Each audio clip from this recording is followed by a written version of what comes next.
Assalamualaikum warahmatullahi wabarakatuh. Kami dari kelompok 13 akan mempresentasikan hasil diskusi kami terkait dengan cemaran jamur. Berikut adalah anggota kelompok. Yang pertama ada saya sendiri, Mutiara, dan yang kedua ada Nirchana Nuryadin. Adapun outline yang akan kami bahas pada kesempatan kali ini yaitu pendahuluan, pengertian simplisia, parameter-parameter simplisia, pengertian uji cemaran jamur, metode uji cemaran jamur pada simplisia, contoh hasil uji cemaran jamur pada simplisia, dan juga kesimpulan. Baik, yang pertama yaitu pendahuluan. Di Indonesia, kondisi iklim yang lembab dan panas sangat mendukung pertumbuhan jamur, terutama dari genus Aspergillus seperti Aspergillus flavus. Jamur ini diketahui dapat menghasilkan aflatoksin atau senyawa beracun yang berbahaya bagi kesehatan manusia. Cemaran jamur pada simplisia, yaitu bahan baku obat tradisional yang berasal dari tumbuhan, merupakan masalah penting yang perlu diperhatikan dalam konteks kesehatan masyarakat dan keamanan pangan. Simplisia sering terkontaminasi oleh mikroba, termasuk jamur, selama proses penanaman, pengiriman, dan penyimpanan. Selanjutnya, definisi dari simplisia. Simplisia adalah bahan alamiah yang digunakan sebagai bahan obat yang belum mengalami pengolahan apapun juga, kecuali berupa bahan yang telah dikeringkan. Selanjutnya, parameter-parameter simplisia. Parameter fisik adalah simplisia harus dalam kondisi kering atau kadar airnya di bawah 10%. Secara fisik, pengertian kering untuk simplisia daun dan bunga adalah bila diremas bergemerisik dan berubah menjadi serpihan atau mudah dipatahkan. Sementara untuk simplisia buah dan rimpang dalam bentuk irisan, bila diremas akan mudah dipatahkan. Secara kimia, berarti simplisia itu harus terstandar dalam parameter kadar minyak atsiri, kadar abu larut air, kadar abu tidak larut asam, kadar sari larut air, dan kadar sari larut etanol maupun kandungan bahan aktif. Parameter standar simplisia nabati adalah bahan alam yang digunakan sebagai bahan obat tradisional yang belum mensyaratkan keterjaminan mutu, hasil budidaya, dan cara pengumpulan bahan tanaman yang baik, atau good collection practices. Baik, selanjutnya yaitu uji cemaran jamur. Uji cemaran jamur adalah sebuah prosedur laboratorium yang dilakukan untuk mendeteksi dan mengukur keberadaan jamur atau kapang dalam suatu sampel. Menurut Peraturan Badan Pengawas Obat dan Makanan Republik Indonesia Nomor 32 Tahun 2019 yang berkaitan dengan batas cemaran mikroba pada obat tradisional minuman serbuk, batas cemaran kapang dan kamir pada produk tersebut adalah kurang lebih sama dengan 5 kali 10 pangkat 4 koloni per gram. Apabila angka batas cemaran kapang dan kamir terlampaui, maka produk minuman jamu serbuk instan tersebut tidak layak untuk dikonsumsi. Materi selanjutnya yaitu metode uji cemaran jamur pada simplisia. Yang pertama, angka kapang atau kamir. Angka kapang atau kamir merupakan salah satu parameter mutu obat tradisional atau jamu. Hal ini diatur dalam Peraturan BPOM Nomor 12 Tahun 2014 bahwa AKK rajangan yang direbus atau diseduh sebelum digunakan tidak boleh lebih dari 10 pangkat 4 koloni per gram. Yang kedua yaitu angka lempeng total atau ALT. ALT adalah metode kuantitatif yang digunakan untuk mengetahui jumlah mikroba yang ada pada suatu sampel.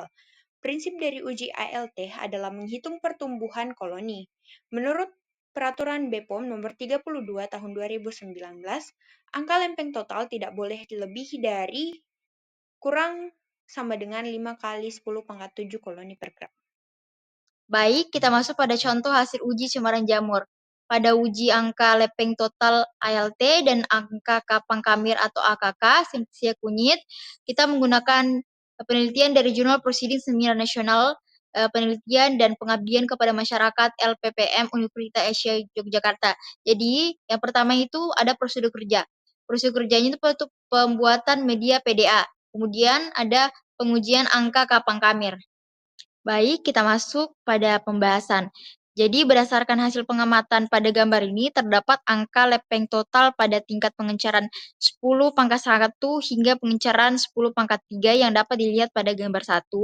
Tetapi pada pengencaran 10 pangkat 4 hingga 10 pangkat 6 tidak dapat dihitung karena koloni bakteri kurang dari range 30 sampai 300. Tetapi pada uji angka Kapang-Kamir, dari pengecaran 10 pangkat 1 sampai 10 pangkat 4 tidak ditemukan pada cawan Petri dikarenakan Kapang dan Kamir tidak dapat dihitung kurang dari 10 sampai 150.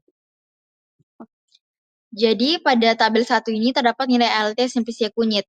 Menurut BPOM nomor 32 tahun 2019, angka lepeng total itu tidak boleh lebih dari kurang 5 kali 10 pangkat 7. Tujuan dari dilakukan pengenceran pada ALT ini adalah untuk mengurangi jumlah kandungan mikroorganisme dalam sampel sehingga nantinya dapat diamati dan diketahui jumlah mikroorganisme secara spesifik sehingga didapatkan perhitungan koloni yang tepat. Dari hasil tabel 1 di atas menunjukkan ALT pada kunyit dengan pengenceran 10 pangkat 1 didapatkan 3,5 kali 10 pangkat 2 CVU per gram, lalu pada pengenceran 10 pangkat 2 ialah 6,2 kali 10 pangkat 3 CVU per gram, dan pengenceran 10 pangkat 3 didapatkan hasil 8,5 kali 10 pangkat 4 CVU per gram. Baik, pada tabel 2 ini terdapat nilai AAK Simplicia kunyit. Jadi berdasarkan hasil pengamatan, tidak terdapat cemaran kapang dan kamir pada sampel kunyit setelah diinkubasi selama 5 hari pada suhu 25 derajat Celcius yang terlihat pada gambar 2 dari slide sebelumnya, dan perhitungan koloni dapat dilihat pada tabel 2 dari slide sebelumnya juga. Dan menurut Peraturan BPOM RI nomor 32 tahun 2019, batas cemaran kapang dan kamir pada Silpicia adalah kurang dari 5 kali 10 pangkat 5 koloni per gram, sehingga sampel kunyit masih memenuhi standar yang ada dan masih aman untuk dikonsumsi serta dipasarkan, karena angka yang diperoleh dari hasil pengujian kurang dari standar yang telah ditetapkan. Dan jika terdapatnya kapang kamir pada suatu perlakuan, itu karena dapat disebabkan oleh beberapa faktor seperti bahan sampel yang mempunyai kadar air, kelembapan, dan suhu pada saat proses pengeringan. Baik, kita masuk pada kesimpulan. Jadi kesimpulannya yaitu, Simplicia merupakan bahan alami yang digunakan sebagai obat tradisional dan belum mengalami proses pengolahan lebih lanjut kecuali pengeringan. Uji cemaran jamur pada Simplicia penting untuk memastikan keamanan dan kualitas produk. Dengan metode seperti uji angka kapang dan kamir, AHK, serta uji angka lepeng total atau ALT yang digunakan untuk mendeteksi dan mengukur keberadaan jamur. Jadi hasil ini menunjukkan bahwa sampel Simplicia kunyit memenuhi standar batas cemaran kapang dan kamir yang ditetapkan oleh BPOM, yaitu kurang dari 5 kali 10 pangkat 5 koloni per gram, dan tidak ditemukan cemaran kapang dan kamir dalam sampel yang diuji, yang menandakan bahwa kunyit tersebut aman untuk dikonsumsi. Jadi sekianlah hasil dari presentasi video kami. Jika ada kekurangan mohon dimaafkan. Saya tutup dengan ucapan wabillahi taufiq wal hidayah. Wassalamualaikum warahmatullahi wabarakatuh.